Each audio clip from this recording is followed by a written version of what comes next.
En un foro reciente, Adela Micha habló de una deuda histórica con las mujeres en la política mexicana. Y mientras escuchaba esas palabras, una pregunta comenzó a rondar mi cabeza. Si hablamos de deudas históricas, ¿cuándo vamos a hablar de la deuda histórica que México tiene con las personas con discapacidad? Esto es, hablemos de inclusión con el potro. Comenzamos.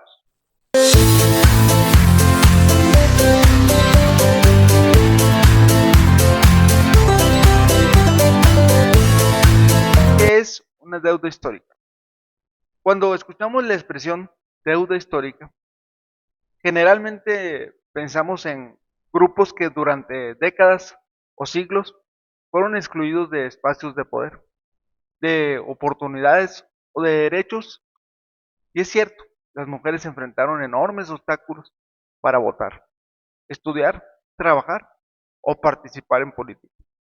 Eso forma parte de nuestra historia y nadie puede negarlo. Pero una deuda histórica no desaparece porque reconozcamos una sola exclusión. La pregunta es si somos capaces de ver todas las exclusiones que siguen existiendo. Porque mientras debatimos sobre quién ocupa una candidatura, una secretaría o una gobernatura, millones de personas con discapacidad siguen luchando por algo mucho más básico. Poder entrar a un edificio, poder estudiar, poder conseguir trabajo, poder trasladarse para poder vivir de manera independiente, poder ser vistas. Y ahí es donde surge una reflexión incómoda.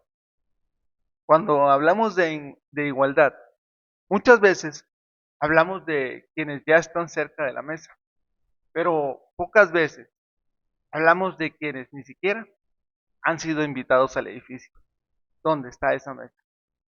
La política y la representación.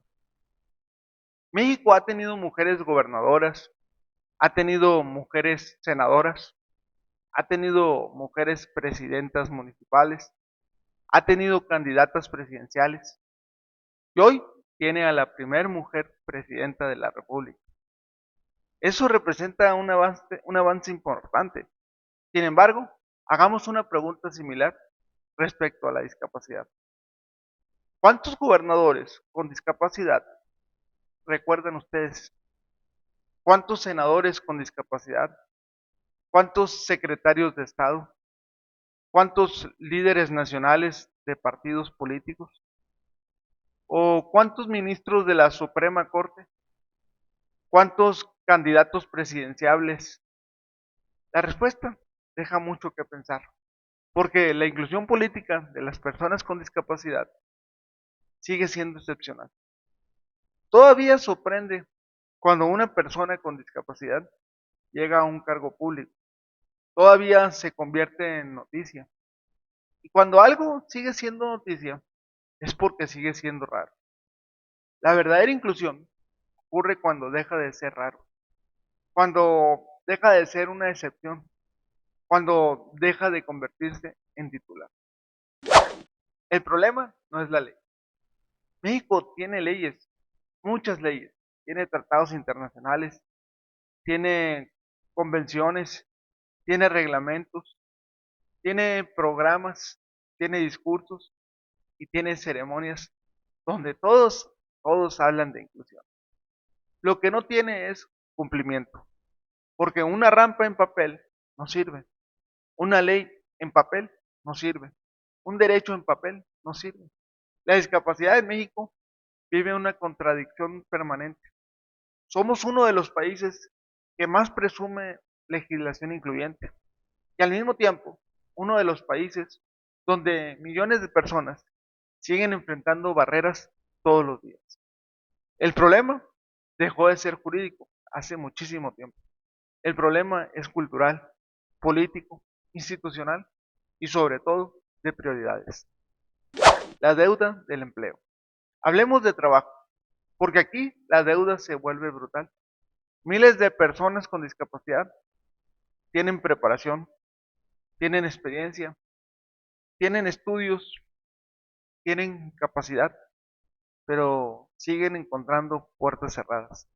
Y muchas veces la razón no es la falta de talento, es el prejuicio. Todavía existen empleadores que creen que contratar a una persona con discapacidad es hacer un favor, como si el trabajo fuera caridad, como si la productividad tuviera una sola forma, como si la dignidad dependiera de la condición física de una persona. La verdadera inclusión laboral no consiste en regalar puestos, consiste en abrir oportunidades, en evaluar capacidades, en eliminar barreras. Porque nadie pide privilegios, se pide piso parejo. La deuda de la accesibilidad. Imaginen por un momento que cada día tuvieran que pedir ayuda para entrar a una oficina pública, para subir una banqueta, para tomar un transporte, para ingresar a un restaurante, para acudir a una escuela, para entrar a una clínica. Eso es una realidad cotidiana para miles de mexicanos. Y lo más grave es que nos hemos acostumbrado. Nos hemos acostumbrado tanto a la inaccesibilidad que ya casi no la vemos. Como cuando una pared lleva años frente a nosotros y terminamos creyendo que forma parte del paisaje. Pero las barreras no son naturales. Las barreras las construimos nosotros. Y si las construimos, también podemos eliminarlas. La inclusión no es una competencia. Aquí quiero hacer una pausa importante. Esto, esto no es una competencia entre mujeres y personas con discapacidad. No se trata de dividir quién sufrió más. No se trata de enfrentar causas, porque la inclusión auténtica no funciona así. La igualdad no se divide, la igualdad se multiplica. Cuando una sociedad avanza para las mujeres, gana la sociedad. Cuando avanza para las personas con discapacidad, también gana la sociedad. Cuando avanza para los adultos mayores, gana la sociedad. Cuando avanza para cualquier grupo históricamente excluido, ganamos todos. El problema aparece cuando algunas luchas reciben reflectores permanentes y otras permanecen invisibles. Y la discapacidad ha vivido demasiado tiempo en la invisibilidad. ¿Por qué nadie habla de esto? Porque la discapacidad sigue siendo incómoda para muchos.